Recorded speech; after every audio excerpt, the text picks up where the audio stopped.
Maaleykum askan bi salaamaaleykum internautes yi yéen ñuy suivre un peu partout dans le monde ci biir réseaux sociaux yi ci biir Facebook bi ak ci YouTube bi tey dañu am ñëwoon fii ci rue 27 angle 6 am benn jeune bu déterminant bu ñu ñëwoon seet si mu tudd en l'occurrence El Hadji Diongue mu nekk jeune bu ambitieux mu ñu dalal tey ci koñam bi ñu xool lan la ñu waxtaanee ak moom.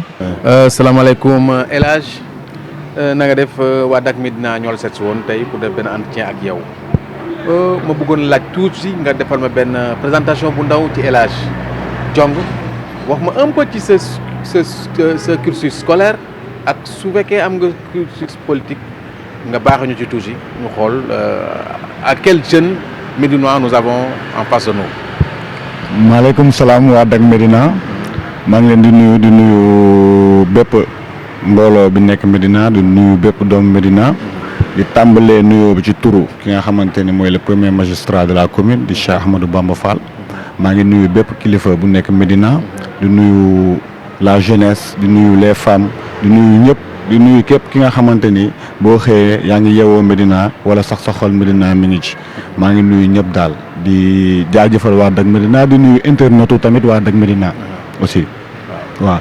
waa El Hadji man maa ngi tudd El Hadji Diongue di ndaw bu nekk ci quartier bi benn tout tànk bu fi nekk bi nga xamante ni ba léegi moom mi ngi ci daara yi ndongo daara la waaw. cursus scolaire parce que man j'ai eu mon bac. J'ai fait 3 ans de formation en management. Parce que man sama carrière yëpp sama cursus yëpp maa ngi ko focaliser ci domaine li nga xamante ni mooy éducation. mën naa ne politique ba mu ci duggee yàggul parce que c'est quelque chose bi nga xamante ni man en tant que jeune man maa toog xool càmbat xool ba mu dem ba ci biir jël décision ne man de bëgg naa dugg ci politique waaw. loolu mooy sama parcours parce que def naa aussi tamit sama formation comme si su ma ci dellu see def naa une formation en management bi nga xamante ni maa ngi spécialisé woon ci wàllu marketing communication publicité. am naa tamit parcours universitaire parce que après mon bac j'ai été orienté à la faculté des sciences juridiques et politiques. Donc am naa ba léegi daal maa ngi jàng parce que pare bu ma daal xam nga ba léegi daal maa ngi ci kaw. apprenti juriste nga. waaw mën naa wax loolu parce que tamit en management boo xoolee ba ma fa demee am na beneen xeetu droit bu ma fa jàng c'est-à-dire mu ngi constitué wu ci droit privé bi nga xamante ni ça concerne les personnes morales et les personnes physiques xam nga loolu tamit yëngu naa ci am naa ci tamit ay notions yi nga xamante ni jot naa ko ci jàng benn tuuti xam-xam bi nga xamante ni jot naa ko ci am.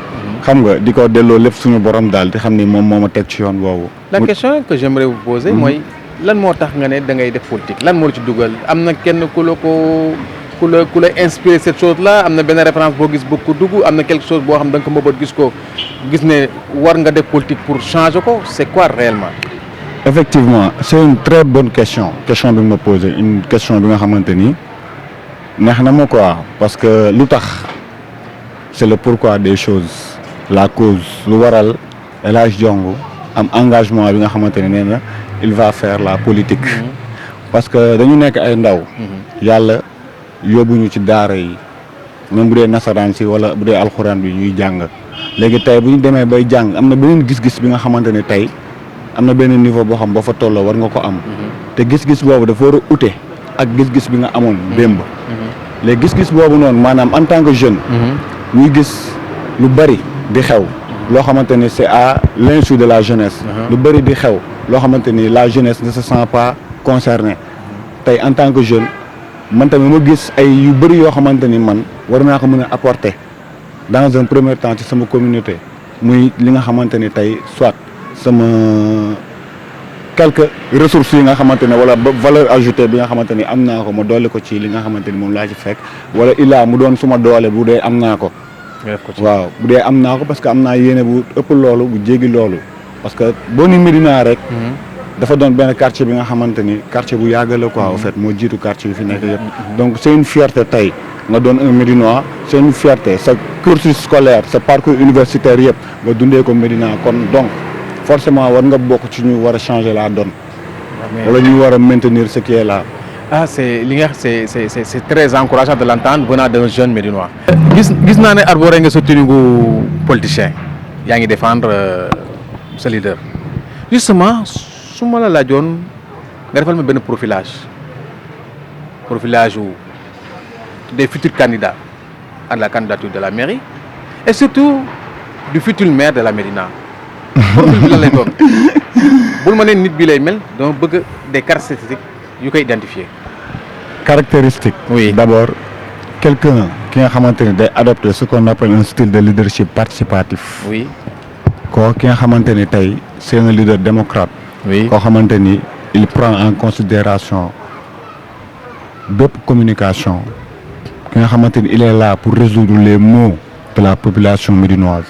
Quelqu'un qui nga xamante ni il se soucie de la population médinoise, il se soucie de la jeunesse. Oui. Quelqu'un qui nga xamante ni il adopte des projets yi nga xamante ni c'est au profit des Médinois. c'est maanaam le profil bi nga xamante ni maintenant fa la kooku la soxla mooy ki nga xamante ni c'est un manager ki nga xamante ni am na profil boobu daal am na gis-gis bi nga xamante ni tey c'est uniquement concentré à la Médina koo xamante ni soxlawul leneen lu dul Médina te je pense que profil boobu noonu déjà am nañ ko. lan nga tuddee soxlawul leneen maanaam dara intéressé ko du poste du ministre du leneen ak leneen du poste député du poste dara uniquement koo xamante ni du poste directeur du poste dara. koo xamante ni uniquement.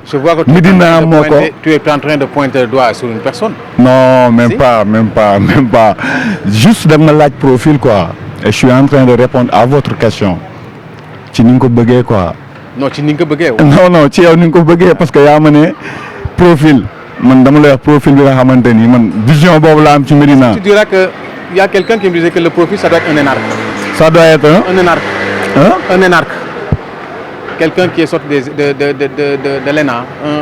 Qu'est-ce que tu diras de ça? Non gis nga affaire de jiite wala affaire de yooyu noonu dépendrul ci loolu ay ENAC ay ku génnee FASEC wala ku génnee xam nga yooyu ça n'a pas de sens quoi au fait xam nga la moom sens mooy ki nga xamante ni il se soucie des besoins de sa population quelqu'un ki nga xamante ni on le sent présent ñun kooku lañ soxla te yow man je vais être bref et clair et précis c'est-à-dire profil boobu am nañ ko kon lan la ñuy demaat di utiwaat leneen ñun on a quelqu'un ki nga xamante ni il se soucie de la Médina quelqu'un ki nga xamante ni il se bat pour la Médina il se sacrifie pour la Médina day jël propre moyen di ko def ci Médina. mais il y a beaucoup de personnes qui le font donc il y a beaucoup de personnes yoo xam ne. non parce que gis nga y a beaucoup de personnes qui le font. oui bëri dëgg la quoi mais ci ngistal ah.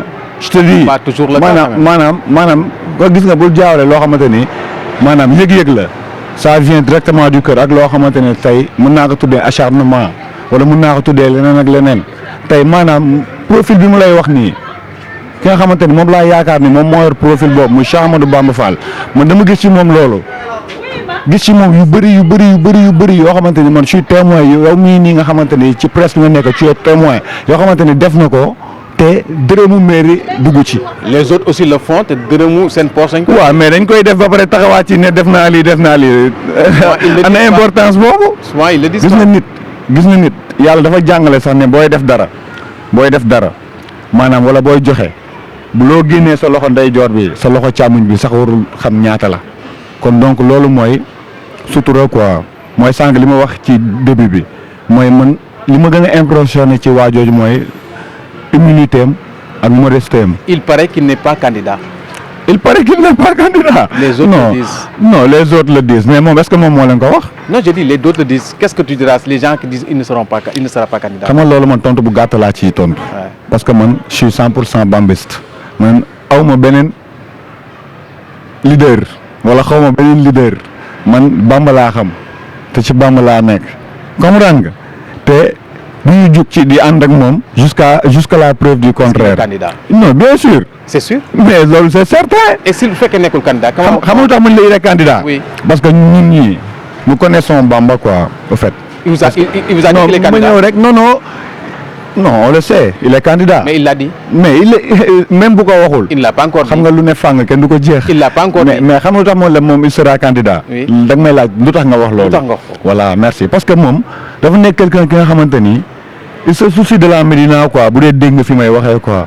koo xamante ni Comme il les veut autres, pas du moins. non mais Du pas les autres gis nga les autres yooyu noonu ce qu'ils font ñun xam nañ ko seen politique xam nañ ko te ñooñu ñun ak ñoom laa la wax maanaam 10 élection wala 10 lu mu mënti doon ñun ak ñoom loolu ñëpp waa Médina xam nañ nu mu demee comprendre nga li may expliquer kon ñooñu noonu man je vais pas les caractériser en tant que des Les forces n'ont pas changé de...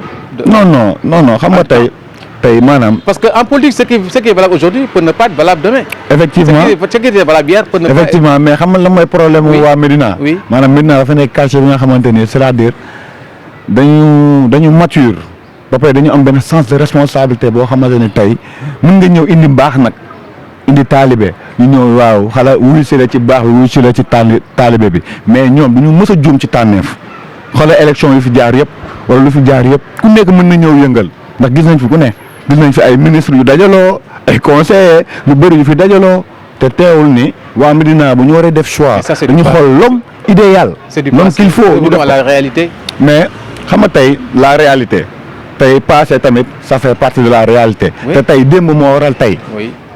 mooy li mu la wax rek gis nga ñoom ñoo toll ci moment bi nga xamante ni ñoom dañuy wër dañuy wax dañuy véhiculer ay fausse information wala dañuy indi ay intox wala xam nga dañuy jéem a indi lu leen neex mais ñun tey dañu toll ci benn phase bi nga xamante ni ñun suñu suñu politique dañ ko concentré uniquement ci ay réalisation ci ay maanaam ay loo xamante ni c'est palpable. Ok. Moi, je reviens à ma question. Et s'il s'avérait que vous n'êtes que candidat, quel serait votre comportement? Il sera candidat. Et s'il s'avérait que vous n'êtes pas connecté? non il sera candidat parce que man li ngay wax noonu xalaatuma ko.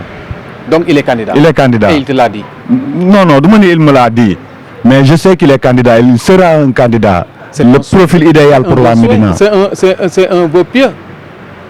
C'est une certitude que j'ai. C'est une certitude. Ah C'est oui, sûr. Donc il te l'a dit. parce qu'il va pas abandonner la Médina. C'est parce qu'il te l'a dit. Non, il va pas abandonner la Médina. Nous connaissons le bon sens de Bamba. xam nañ ni nit la bi nga xamante ni il a un bon sens koo xamante ni moom tey buy dem Médina buy bàyyi Médina da koy leer ni Médina tey am na ci benn angle boo nga xamante ne nekk na fa tey bu fi jugee tey ñu bëri dinañ sonn xam nga tey ñu bëri dinañ sonn. Imaginez Bamba ñëpp doon kaas ay doomu Médina ñi nga xamante ni nee nañ il se soucie des Médinois ñëw taxaw ay conseillers taxaw tey ne employés yi Bamba jël dafa bëri dañ ko war a wàññi. Mais justement, c'est un problème. Mais c'est un problème. C'est un problème. Parce qu'en fait, on surplus sur le nombre. Non, c'est pas un surplus sur le nombre. Combien? Non, je vais pas donner de chiffres, je vais pas parler de chiffres. Mais je vais être clair. Moi, Bamba, il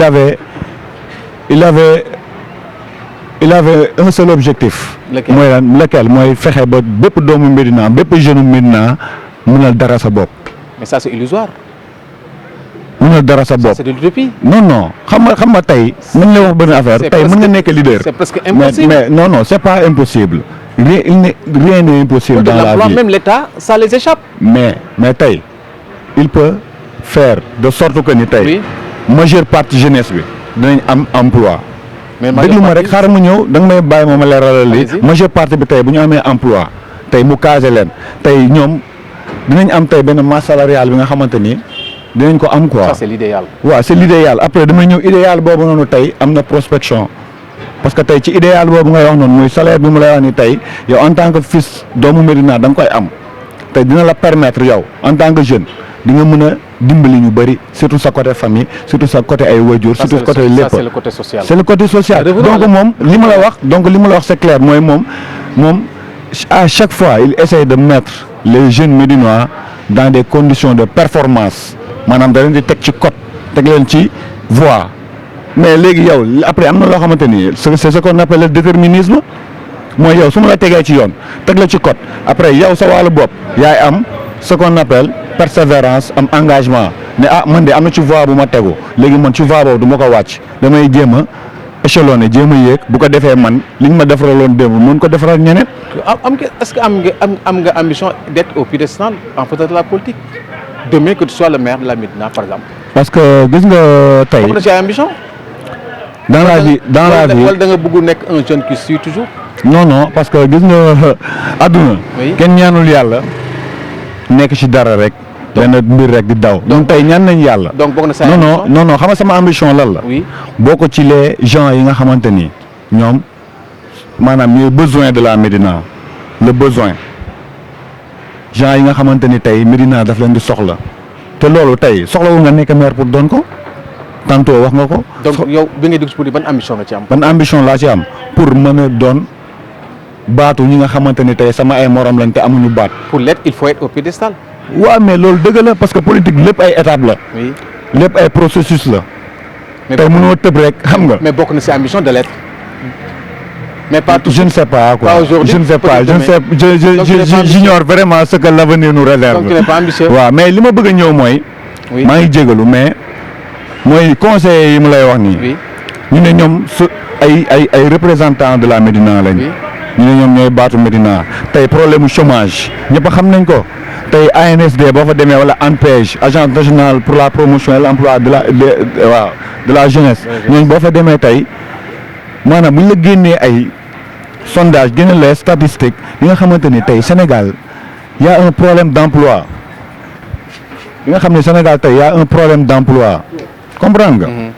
tey Sénégal nekk na zone rouge ci wàllum emploi de la jeunesse. mais l'emploi c'est un problème mondial. mondial mais surtout c'est pas un problème sénégalais. c'est pas un problème médinois surtout nag.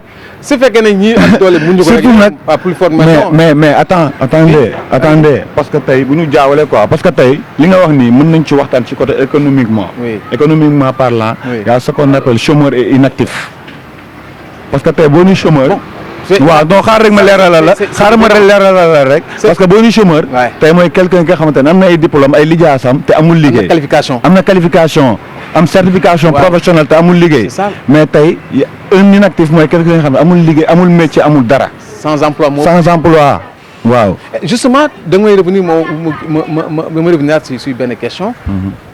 apparemment bu njëkk ba maintenant dafa nekkoon creuset d'intellectuels. creuset de personnes yu am savoir. depuis peu de temps on sent que cette chose-là nous échappe nous les Médinois. bëreetuñu borom xam-xam bëreetuñu ay élèves yu jàng bëreetuñu ay étudiants yu am xam-xam. le problème c'est quoi juste en tant que jeune. lan nga mën a wax ci loolu. waaw loolu mooy sànq sama njëlbeen waxtaan rek nee naa la réew ku ko bëgg a déstabiliser ku ko bëgg a rey jaaral ci système éducatif bi parce que on peut pas concevoir ni Sénégal tey formation bi njëkk mi ngi jiitu ci enseignants yi tey mi ngi jiitu ci inspecteurs yi mi ngi jiitu ci les gens yi nga xamante ni ils sont appelés à transmettre ces connaissances wala ces savoirs ci xale yi wala ci ndaw yi wala ci jeunes yi nga xamante ni ñoo dem ci école yi di ko ute c'est un problème global et général bi nga xamante ni c'est le rôle et la responsabilité de l'État. responsabilité la ci jeunes yi am. jeunes yi xam ban responsabilité lañ ci am. oui mooy tey maanaam vouloir c'est pouvoir.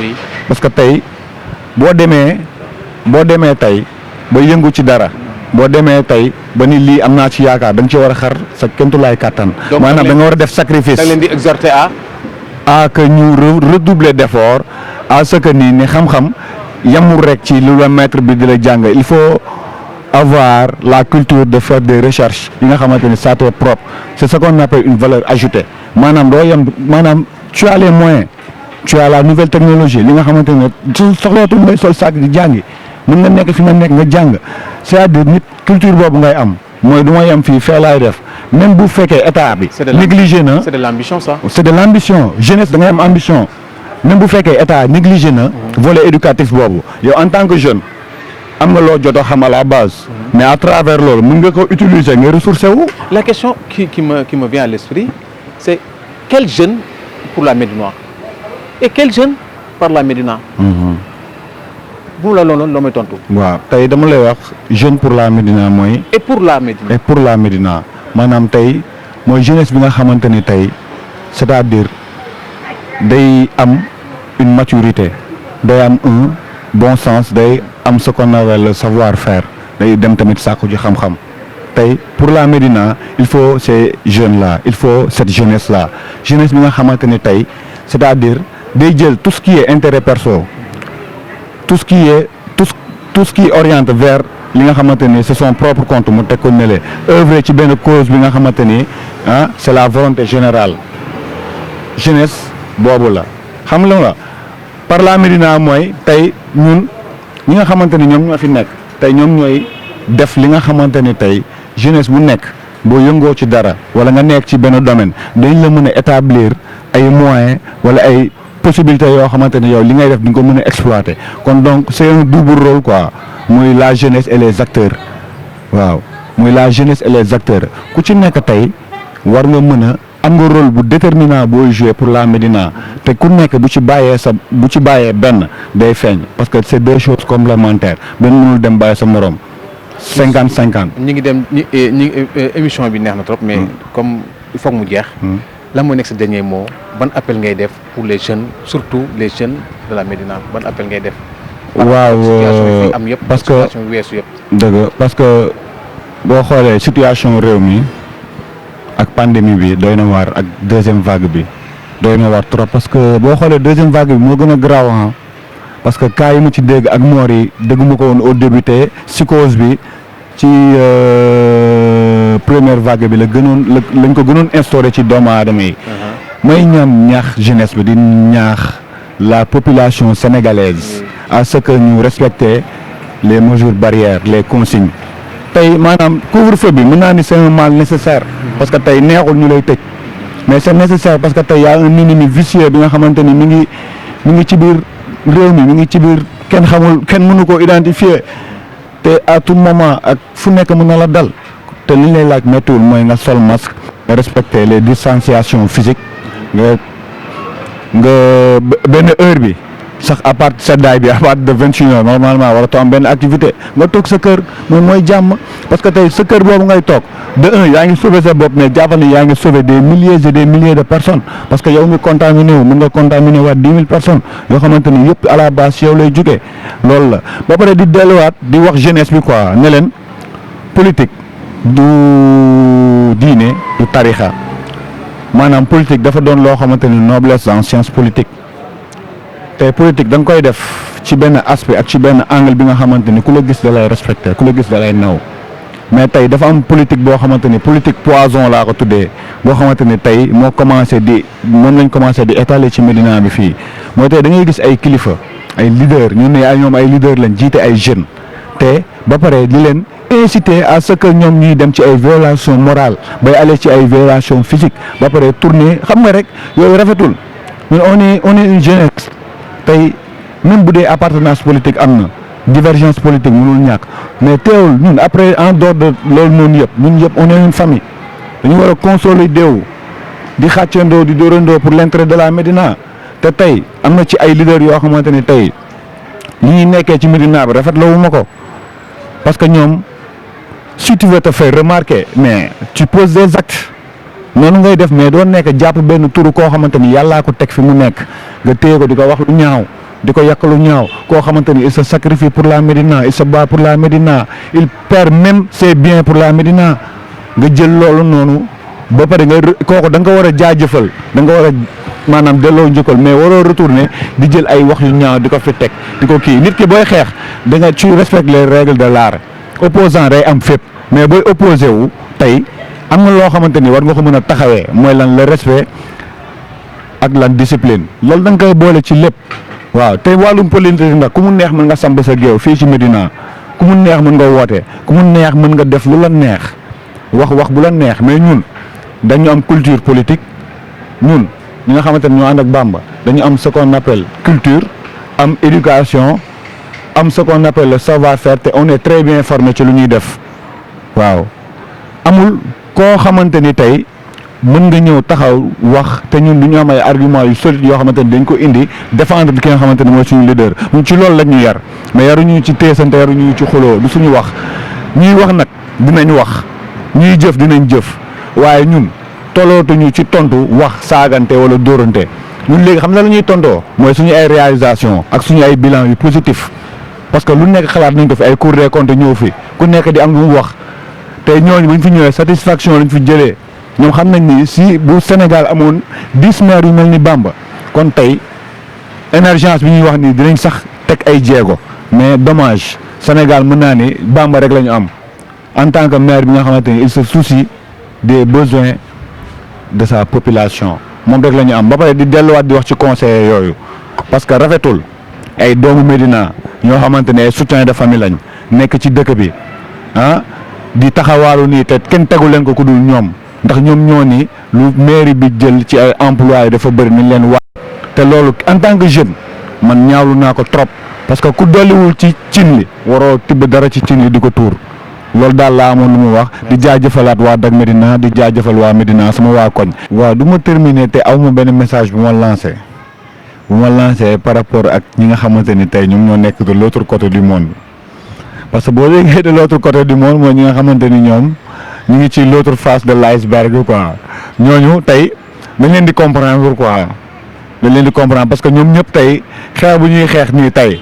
démb xëy na ci ñun ci côté bi ñuy xeex lañ nekkoon te lu bëri ils étaient témoins te ñoom am nañ ay rôle ak ay responsabilités yu bëri yoo xamante ni tey amoon nañ ko wala defoon nañ ko waaw mais tey li leen di lancer rek ñooñu mooy mën nga xeex waa defal lu la neex mais nga fàttaliku même bu dee benn bés wala même bu dee benn fan wala même bu dee une minute am na lu baax loo xamante ni Bamba Fall defaral na la ko wala jàppale na la ko ci quoi. mais ñooñu ñan la ñu. waaw mooy ñi nga xamante ni ñooy yàq rek ñu ngi fii ñëpp yow sax xam nga leen ñëpp xam nañ leen. xaw ma leen non xam nga leen bu baax. ndax yow presse nga man boo déggee ma la presse xam nga rek xam nga parce que ci yéen la ñuy ñëw. ñun ban su ma fi jugee. ci keneen ngay dem. wala ci keneen ak keneen. mais man su ma xamee ñeen dañu war a xam ñan la. waaw mais dafa am ay mouvement taxaw xeex Bamba. yooyu moom dafa am. ah bon maanaam non loolu am na. fu nekk. mais ñu ngi ci Médina bi. ban côté on parle de la Médina. ban côté. mais ci biir Médina bi. fu nekk yaa des xam nga des virgule yoo xamante ni ñoom nekk fa ay virgule laa tuddee mais nañu xam ni amul solo quoi mun nañ koo def mais na leen leer ni lii Bamba Fall na ma def Médina fii ak fi Bamba Fall teg bëtam ci biir Médina incha allah waa Médina dinañ ko jàppale te da koy def xanaa mu bañ a neex yàlla loolu rek laa am jur mu leen di wax mooy ñi ngi xeex mais ñi ngi xeexal koo xamante ni yàllaa ko fal te yàllaa ko fi teg di leen wax nag du courage ndax yoon bi gudd na te dina metti lool du courage ñooñu waaw. te ñun tamit ku ci bëgg ku ñun moom xam nga Bamba moom ndeysaan dafa borom baax la te leer na ma ne ñooñu ñëpp ku ci retourné woon suñu waat sa veste solaat beneen veste bu weex ñëwaat ci moom da lay téewaat à bras ouverts. ñun loolu xam nañ ko ci Bamba. c'est un appel du pied. non c'est pas un appel du pied parce que la porte elle n'est jamais fermée la porte elle est toujours ouverte. elle était entrebâillée. Hein? Elle était entrebâillée. Entre quoi? Baillée. Baillée non même pas. non. Ok, bon. porte bi musul tëju te du mës a ubbeeku mais képp kuy xeexal mais fexeel ba sa xeex boobu na nga ko xeexee ci ay principe ci loo xamante ni c'est du concret quoi c'est palpable loo xamante ni c'est tangible loxo da koy teg bët loxo da koy daj bët da koy gis mais xeex noonu rek créer say affaire dugg ci ay kër def ay pétition yàq deru nit non déedéet ku gis nga fii yàlla mooy fal te ku yàlla ne yow la nit nag mën nga rey sa bopp mën nga def lu ne waaye ki fi yàlla teg moom la fi yàlla di teg ba keroog nag yàlla di décider leneen di ko ñaanal nag ki fi yàlla teg yàlla continuer ko teg ko fii lu yàgg ndax moom wax dëgg yàlla boo dégg bu mairie Médina amee bës jamono ji ku nekk ngay dégg mairie Médina c'est grâce à Bamba Fall kon am na lu am solo lu mu fi def di profité tamit am na loo xamante ni sañu ma ko bañ a wax sinon sama waa ko ñëw ma mere parce que dafa am suñu benn frère bu tudd Pape Alioune Sy ñu koy wax Piicu mu doonoon suñu frère ñu fawandoo màggandoo mu doon nit ku yàlla dimbali nag parce que képp koo xamante ni dem nga ba wàccee alxuraan xam nga ni yàlla am na fu mu la teg te am na fu mu la boole mais nattu nag ñëpp lay dal jëpp jamonoy nawetaan yi xam nga loolu ëpp na ñetti at la amoon benn problème boo xamante ni da ko ci daloon nattu yàlla ci ko problème boobu ñu tëj ko ci kaso ba ni may waxee ak yow nii mi ngi ci kaso bi kenn jugé gu ko kenn waxul ay dossier am te loolu ñun wax dëgg yàlla ñi commencé jaaxle ci loolu dañ dem sax xaw a mobiliser wu créer benn groupe WhatsApp boo xamante ni ci la ñuy communiquer ut ay avocat par ci par là léegi ma bëggoon profiter ci occasion bi di woo bépp ki nga xamante ni doomu Médina nga képp ki nga xamante ni bonne volonté nga yaa ngi fii ci biir Médina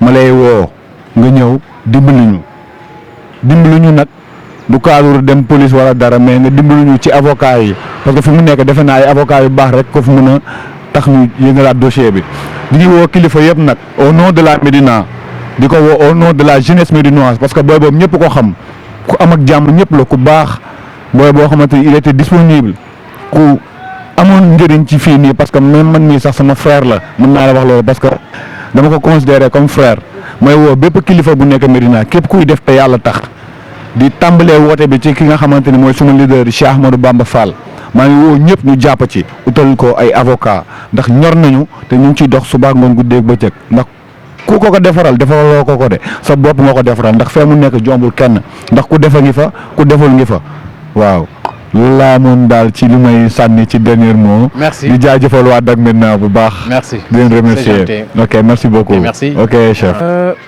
mbokk yi yéen ñi doon suivre gis ngeen sunu émission bi nu mu neexee mu nekk un jeune encore une fois très ambitieux et dynamique génne fi xalaat yu am importance sunu waxtaan bi amoon na solo mais li ma ci retenir mooy appel bi mu def na ko appel aux jeunes médinois ñu xam ne politique la ku nekk am nga droit faral ki la neex ku nekk am nga droit ànd ak ki la neex mais nañ ko moraliser la vie politique du saagante du xuloo du xeex ku nekk am nga droit faral ki la neex mais ñu def ko dans les règles de l'art c'est très important parce que ñun ñëpp xëy na bokk ñu ngi gis mais ñoo bokk li ñu bëgg mooy Médinois am essor loolu kese la yoon yi mën nañu wute mais fi ñu jëm benn la nañ ko moraliser encore une fois du ma terminer sans pour autant revenir à ce que je disais tous les jours